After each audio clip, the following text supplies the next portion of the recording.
Assalamualaikum warahmatullahi wabarakatuh. Jumpa lagi dengan saya masih dalam pembahasan fungsi kuadrat ya. Pada kesempatan kali ini saya mencoba membahas tentang fungsi kuadrat, yaitu hubungan antara fungsi kuadrat dengan kurva yang lain. Hubungan fungsi kuadrat dengan kurva yang lain. Kurva yang lain ini bisa berbentuk garis lurus atau juga berbentuk fungsi kuadrat lagi gitu ya. Ya, langsung saja. Yang pertama, hubungan fungsi kuadrat dengan garis lurus. Jika sebuah garis Y sama dengan MX plus N, ini disubstitusi ke kurva parabola Y sama dengan PX kuadrat plus QX plus R. Sehingga terbentuk suatu persamaan Y sama dengan AX kuadrat plus BX plus C. Maka hubungan antara garis dengan kurva parabola ya. Jadi di sini ada sebuah garis dengan kurva parabola. Apabila kita ingin mengetahui itu ya, hubungan antara garis ini, apakah dia berpotongan di satu titik, di dua titik, atau bahkan tidak ada titik potongnya gitu ya. Ini kita substitusikan ya antara garis dengan kurva parabola sehingga terbentuk persamaan bentuk umum dari parabola. Gitu. Maksudnya seperti itu ya. Ya, kita lihat dari nilai D-nya. Apabila D lebih dari 0, gitu ya, D ini diingat-ingat ya. D ini D hasil dari substitusi. Jadi bukan D kurva parabola. Ya. D hasil substitusi yang berbentuk fungsi kuadrat begitu. Apabila D-nya lebih dari 0, garis akan memotong kurva di dua titik yang berbeda. Nah, seperti ini ilustrasinya ya. Ya, ini bisa dikatakan pengembangan dari titik potong dengan sumbu X ya. Apabila kurva parabola ya memotong sumbu X di dua titik kan seperti itu ya. D-nya lebih dari 0 gitu kan. Sementara di sini sumbu X-nya ini diganti dengan suatu fungsi linier. Ya, seperti itulah. Sehingga apabila D-nya lebih dari 0, maka kurva akan memotong di dua titik gitu kan. Dua titik garis ya fungsi linier itu gitu ya. Jadi diingat-ingat gitu gampangnya gitu ya. Baik, yang kedua, apabila D-nya sama dengan 0, ini garis akan menyinggung kurva. Masih sama ya. Masih sama kan? Masih sama dengan apa? Dengan kalau D-nya sama dengan 0, kurva itu memotong atau menyinggung sumbu X kan begitu. Sementara sumbu X-nya diganti dengan garis atau fungsi linier. Ya, kira-kira seperti inilah. Gitu ya. Nah, ini D-nya sama dengan 0. Dia menyinggung kurva. Garis ini menyinggung kurva. Atau menyinggung bisa dikatakan sebagai memotong kurva di satu titik. Biasanya soalnya seperti itu gitu. Kemudian yang ketiga, apabila D-nya kurang dari 0. Ini garis tidak akan memotong kurva. Gitu ya. Sama ya? Masih sama kan? Jadi ini bisa dikatakan supaya mudahnya mengingat gitu ya. Berarti ini kalau D kurang dari 0 kan kurva itu kan tidak akan memotong sumbu X. Sumbu X-nya itu kan bisa digantikan ya. Digantikan di sini dalam hubungan ini kan diganti dengan suatu garis lurus gitu kan. Sehingga kurva itu tidak akan memotong garis gitu ya. Garis itu tidak akan memotong kurva. Ini D kurang dari 0. Gitu ya. Ya, kira-kira sampai sini ya. Mudah-mudahan bisa dipahami gitu ya. Yang kedua itu hubungan fungsi kuadrat dengan fungsi kuadrat lainnya gitu. Nah, ini yang tadi garis sekarang diganti dengan fungsi kuadrat juga gitu. Ya kan tadi hubungan fungsi kuadrat dengan garis lurus. Nah, ini sementara fungsi kuadrat dengan fungsi kuadrat yang lain gitu. Prinsipnya sama. Ya, jadi ada dua buah kurva parabola itu disubstitusi itu menjadi satu bentuk umum gitu ya, sehingga terbentuk umum gitu ya, fungsi kuadrat ini y sama dengan ax kuadrat plus bx plus c. Baru dari sini kita lihat d-nya, sehingga kita dapatkan hubungan antara parabola yang satu dengan parabola yang lain gitu. Masih sama juga, d lebih dari 0, kedua kurva akan memotong di dua titik yang berbeda gitu kan, sama ya. D lebih dari 0 berarti kurvanya dua-duanya memotong di dua titik yang berbeda. Gambarannya seperti ini kira-kira. Ya nggak harus seperti ini ya. Ini salah satu contoh saja. Bisa aja dia terbuka ke atas dua-duanya. Ini ya. Nah, gitu ya. Itu atau begini juga bisa, dia kan memotong satu di sini, satu lagi di sini. Gitu. Yang jelas dia kalau D-nya lebih dari 0, dia ada dua titik ya, dua titik perpotongan. Kalau D-nya sama dengan 0, kurva akan menyinggung kurva yang lain. Gitu. Sama ya? Masih sama. Jadi intinya itu garis lurus yang tadi itu digantikan dengan parabola gitu. Kira-kira seperti itu gambarannya. Ini D-nya sama dengan 0, maka dia menyinggung kurva. Nggak harus seperti ini juga, gitu. Ini salah satu contoh, misalkan bisa seperti ini. Gitu. Yang jelas dia menyinggung kurva atau memotong kurva yang lain di satu titik. Gitu. Kemudian berikutnya adalah apabila D-nya kurang dari 0. Kedua kurva tidak akan memotong kurva yang lain gitu. Tidak ada titik potong. Ilustrasinya ya seperti ini gitu ya. Walaupun dipanjangkan gitu ya, dia tidak akan memotong, tidak ada titik potongnya gitu. Jadi D-nya kurang dari 0. Ya. Jadi baik garis ataupun fungsi kuadrat ini kita lihat dari D-nya ini aja sudah bisa kita mengerti gitu, sudah kita ingatlah pokoknya kalau D lebih dari 0, 2 titik, D sama dengan 0, 1 titik atau menyinggung. D kurang dari 0 ya nggak ada titik potong gitu kan. Sampai sini mudah-mudahan bisa dimengerti ya. Itu nih hanya ilustrasi saja, gambarannya seperti itu.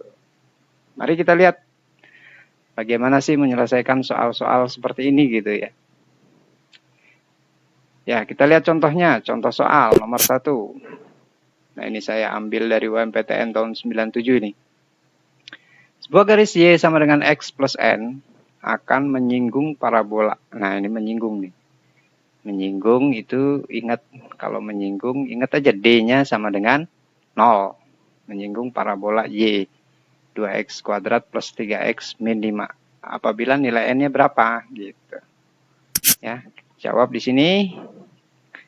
Ya, ingat D-nya itu adalah D hasil substitusi, sehingga kita substitusikan dulu garis dengan kurva parabola ini.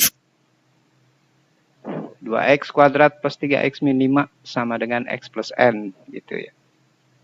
Sehingga kita olah di sini, kita jadikan pindah ruas ke kiri semua nih ya. Ruas kanannya kita jadikan 0, 2x kuadrat plus 3x ini dikurang x sehingga menjadi 2x. Ini di sini min n min 5 sehingga saya tulis min dalam kurung n plus 5 sama dengan 0. Setelah ini baru hasil substitusinya. Dari D yang di sinilah kita sama dengan kan 0. D yang dari sini ya. Jadi bukan D yang di sini nih. Hati-hati ya. Karena di sini yang dimaksud D sama dengan 0 di sini adalah D hasil substitusi. Udah.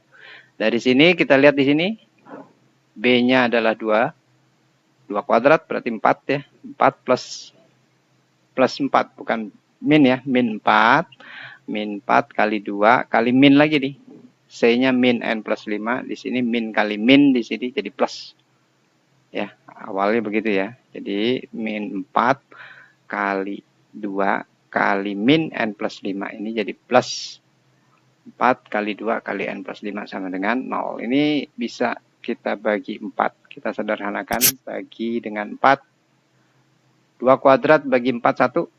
4 bagi 4 1 sehingga tinggal yang ini ya. 2 kali N plus 5 menjadi 2N plus 10.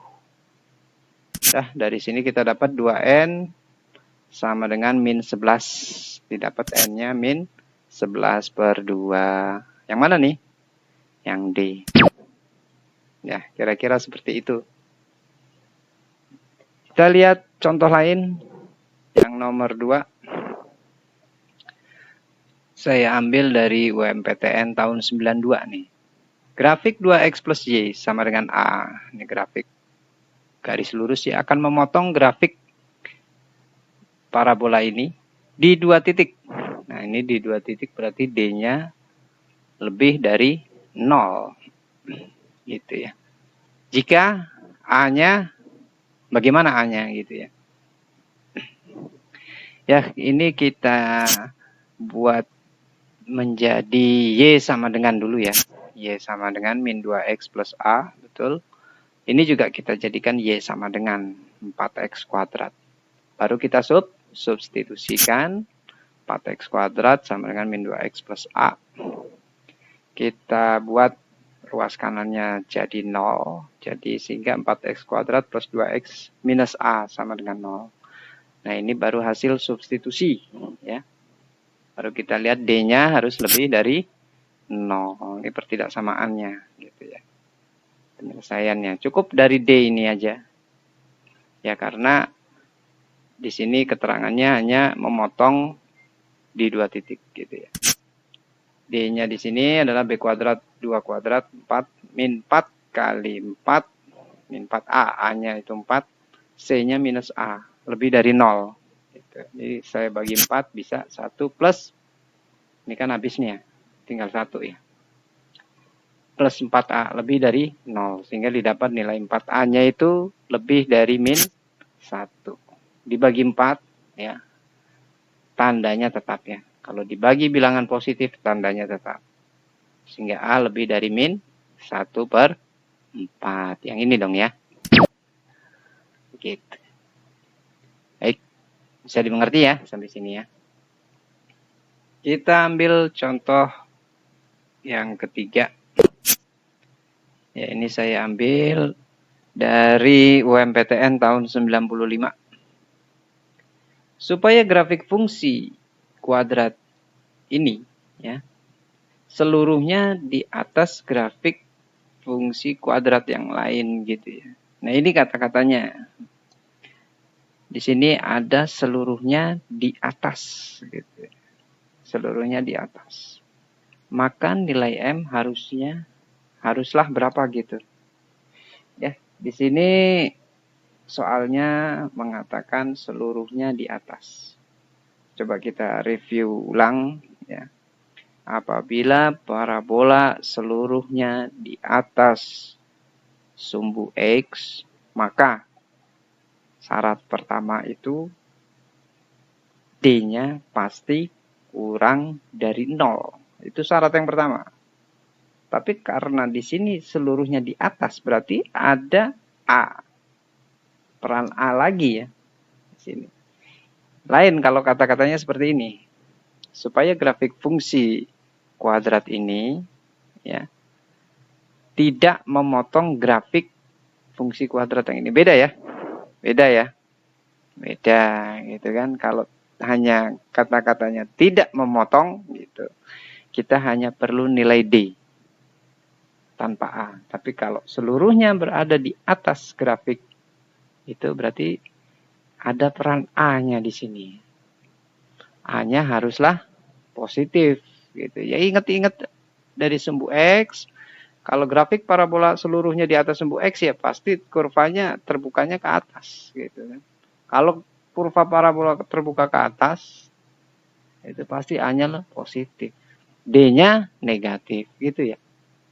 Tapi D yang di sini karena bukan sumbu X tapi ini adalah kurva yang lain, maka D-nya dan A-nya merupakan hasil substitusi gitu. Yuk kita jawab. Ya, di sini lihat clue-nya di sini ya. Ini kita substitusikan dulu antara kurva yang satu dengan kurva yang lain sehingga didapat ini ya. M min 2 X kuadrat min 2M X tetap plus M plus 3 di sini ya. Kita jadikan ruas kanannya 0. Nah, dari sini karena seluruhnya di atas grafik, maka dia definite positif. Itu artinya definite positif gitu ya. Jadi nilai A-nya ini perlu. Itu karena soalnya ya keadaan soal ini begini ya. Dan D-nya kurang dari 0 ya. Hati-hati ya di sini dalam mengerjakan soal. Lihat soalnya. Baik, kalau A-nya lebih dari 0 berarti di sini A-nya ini adalah M-2 lebih dari 0. Didapat M-nya lebih dari 2. Kemudian D-nya yang kurang dari 0, berarti D-nya di sini ya. D hasil substitusi 2M kuadrat, 4M kuadrat. Ya, 2M dikuadratkan, jadi 4M kuadrat. Min 4A, M min 2, di sini C-nya M plus 3. Kita bagi 4 lagi ya. Bagi 4, ini tanda tetap ya. Karena dibagi 4, 4 itu bilangan positif. Kalau dibagi bilangan negatif, tanda ini berubah ini. Hati-hati. Ini tanda ini berubah. Kalau dibagi bilangan negatif. Karena ini saya bagi 4, maka tanda ini tetap. Ya. Ini M kuadrat coret ya. Coret. Coret. Ya. Ini kan dibagi 4, jadi hasilnya M kuadrat. Di sini dibagi 4, di sini hasilnya 1. M min 2 kali M plus 3. Nih. Hasilnya M kuadrat plus M min 6. Ini M kuadrat bisa dicoret. Ini menjadi min M plus 6. Kurang dari 0. Sehingga didapat di sini min M kurang dari min 6. Nah, sampai sini ya, kita mau mencari M. Nilai M-nya ini berapa? Bagi dengan atau dikali dengan minus 1. Kedua ruas dikali dengan minus 1 sehingga M-nya ini menjadi M. Min M ini menjadi M. Min 6 ini menjadi 6. Karena dikali dengan minus 1, tanda yang tadinya kurang dari menjadi lebih dari. Sampai di sini ini syarat pertama M lebih dari 2. Syarat yang kedua M lebih dari 6. Ada 2 syarat, kita iris. Ingat, setiap ada syarat harus diiris. Ya, mau 2 syarat, mau 3 syarat, pokoknya setiap syarat harus diiris. Jadi M lebih dari 2 dengan M lebih dari 6 diiris. Ya. Ini kebetulan irisannya dari M lebih dari 2 dan M lebih dari 6 ya irisannya ya M lebih dari 6 ini ya. Ini kebetulan aja. Andaikan di sini M lebih dari 7 ya, maka irisannya M lebih dari 7. Kalau tadi kita tidak menghitung nilai A-nya kita abaikan, maka hasilnya kita bisa salah. Karena di sini hasilnya M lebih dari 7. Gitu ya. Berhubung ini di sini M lebih dari 2 dan di sini M lebih dari 6, maka tetap saja hasilnya M lebih dari 6. Irisan kedua-duanya ya. Jadi jawabannya B. Gitu. Ini kebetulan ya, kebetulan. Kalau A-nya kita lupa menghitungnya, mengabaikan begitu saja, hasilnya tetap benar gitu ya. Tapi kalau seandainya di sini berpengaruh, ya lebih dari 7, maka hasilnya kita bisa salah. Ya, karena kata-kata ini nih, seluruhnya di atas grafik yang lain. Baik, sampai di sini dulu. Mudah-mudahan bermanfaat, bisa dimengerti. Mohon maaf atas kalau ada kesalahan, segala kekurangan mohon maaf. Terima kasih. Wassalamualaikum warahmatullahi wabarakatuh.